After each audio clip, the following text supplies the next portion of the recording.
Hi everyone, welcome back to my YouTube channel. Thank you for being here. Today I'm going to the pottery studio to finish up some pieces. I have some mugs to trim. I also have a custom order that I'm working on for a little tea steeper that I'm excited to play around with. I've never made such a thing before. I don't usually take custom orders for my pottery, but when I was given this opportunity, I thought I would try it out. It seems like something I can feasibly do, so fingers crossed on that. It is cold and rainy, so I've got my biggest sweater on. I'm ready to be cozy in the studio, and let's see what we get up to.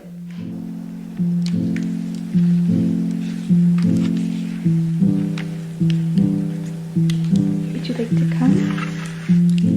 I would love to bring you to the studio. Here is the workflow lineup. So I've got some handles drying out a little bit. Over here, I rolled out a few slabs. They are a little bit thinner than I would have liked. I might use this for a matchbox or keychains, but I do want to let it sit for a little while. And here in the kiln room, this kiln is done, and I just put my pieces on top because it's still nice and warm, but not crazy hot, because they are a little too wet to trim. Let's check on this little guy. I might be able to trim this one right now. Sorry, it might be loud in here, but somebody asked me to make a tea steeper. I do have to shorten this quite a bit and then add some little edges to it, but I will show you the inspo pic. While waiting for my pieces to dry, I decided to throw, and to be completely honest, I did not keep this bowl. Shortly after filming, I decided to continue refining the shape and it completely flopped, but that is okay. You can't keep them all. I recently posted a video to Instagram of one of my throwing sessions, and I had a few concerned comments about my hair. I do recognize that the angle in which I film makes it look like my hair is much closer to the clay than it really is, but I can assure you my hair is not that long yet, but pretty soon I probably will have to tie it up for safety reasons.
I'm back from the studio, the sun is setting. I was able to trim the mugs, put the handles on, I worked on the tea steeper. I did film a little bit, but then the studio got crazy busy, so I put my camera down and just got to work. I now have a custom order for a bracelet, so I'm gonna go do that.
I have been dreaming up the idea of creating cleansing bundles for some time now, and it's finally all coming together.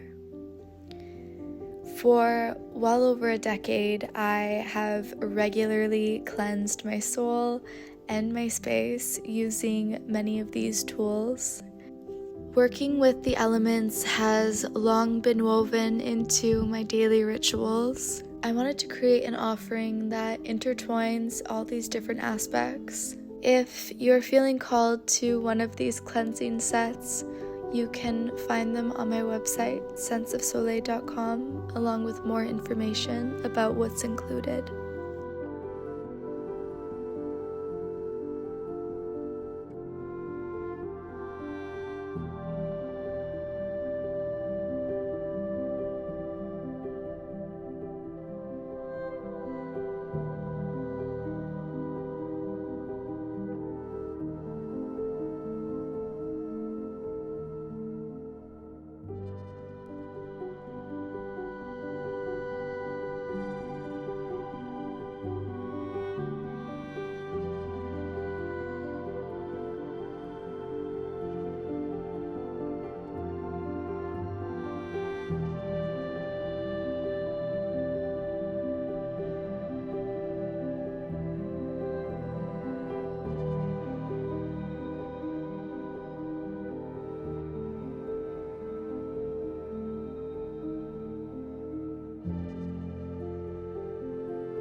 Today I'm working on these floral plates as the rain falls and the cold weather comes in. Eventually, spring will come and the flowers will bloom. The warm weather will be here to greet me once again. Even in the coldest of times, I dream up warm ideas that keep my heart full. Every flower stems from a small ball of clay carefully shaped to create the petals. My very favorite part is refining the details and creating the lines on the leaves, adding more texture. I'm really excited to see how these plates turn out. Hi everyone. I just wanted to sit down and chat for a minute or two.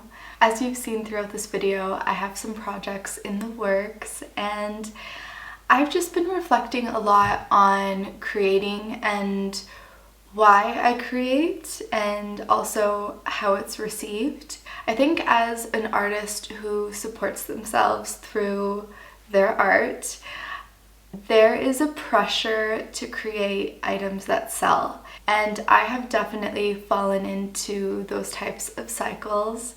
And one thing I have been realizing is that the pieces that I am most proud of and the ones that really fuel my creativity are usually the ones that other people gravitate towards as well. At this time of year, I definitely feel a pressure to create for the sake of creating and having pieces available, more so than diving into the playfulness and discovery that comes with an art practice. And I feel like I'm making a conscious decision to focus more time on creating pieces that I genuinely want to make and ideas that I want to realize, because that is what fuels me. And I think in the past months, I've definitely just created pieces to have them, if that makes sense. Let me share an example. I have a pretty wide price range for mugs. Now, a basic mug with one color dipped glaze or maybe a little layering effect is usually around $30 to $35 because those take a lot less time to make in comparison to, for example, my floral mugs, where I spend hours creating the flowers, carving them. There's multiple different glazes that have to be painted on. I don't exactly know how much time it takes me to make one piece, but I'm thinking upwards of 4 to 5 hours in total.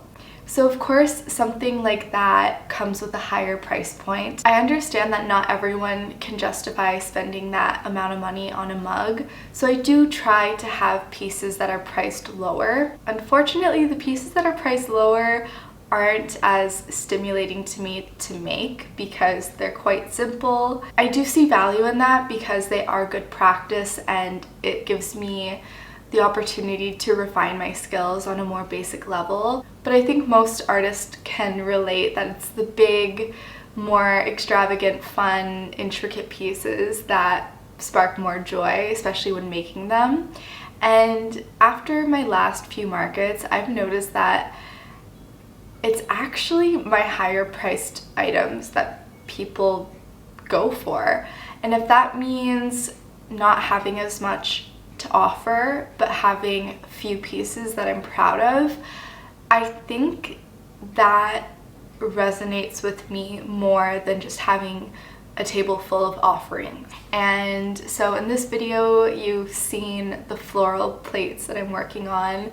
I am so excited to see those all finished up. I actually just painted them and I'm going to show you what those look like. This definitely doesn't do the colors justice, but I'm really happy with how these pieces are turning out. Anyways, I don't entirely know where I was going with that thought, but it was something I wanted to share and I would love to know if you can relate to this as well. I'm gonna bring those to the studio today, and then I have some mugs in the works that I would like to check on just to make sure they're drying okay. And then tonight I'm going to an art show with a friend of mine. 2 friends of mine actually have pieces in this show, and then tomorrow I have another market, but yeah, anyways, enough with the rambling. One more thing I wanted to show you is this little matchbox that I made. Oh, and the matches are falling out. I had this idea one day while I was driving to write "Good Fortune Flames" on a little matchbox. I feel like using something so intentional definitely adds some magic if you're lighting candles to meditate, to manifest, or whether it be for cleansing, if you're lighting sage or Palo Santo, something like that, even incense. But this is the little matchbox. It might be hard to see in this lighting. I have blue stripes all over it, and then the front has yellow flowers and the numbers 222. Now on the back side I have the striker and these matches that are a beautiful cinnamon color. Let me show you a close-up. I ordered these off Etsy. I just love the color and the white tips. I mean, how cute! That little matchbox and also the cleansing bundles that you seen me package earlier in the video are a way for me to be more intentional with my art.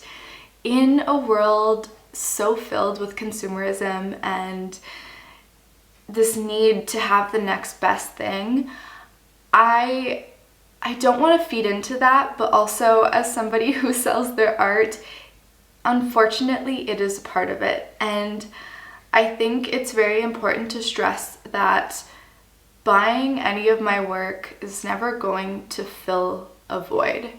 You don't need any single item that I sell. You don't need it. You don't. And if you have the luxury and the means to purchase it, I want it to be special. I don't want it to just be something you buy and then you donate a few months later. I really want to make special pieces that personally I love and cherish. Also, hopefully you do too. And I want to create intentional things that add value. Life can be just so busy and filled with mundane distractions, and I would really like for my pieces to serve as a gentle reminder to slow down and to be present and you know, to hold something that feels special to you, something that can help you infuse the mundane with a little bit of gentle slowness. And I don't know. I don't know, does that make sense? I guess to wrap this all up, I just want to make special feel-good things that you don't need, but maybe they add value to your life, maybe. Okay, anyways, I gotta get going. Bye.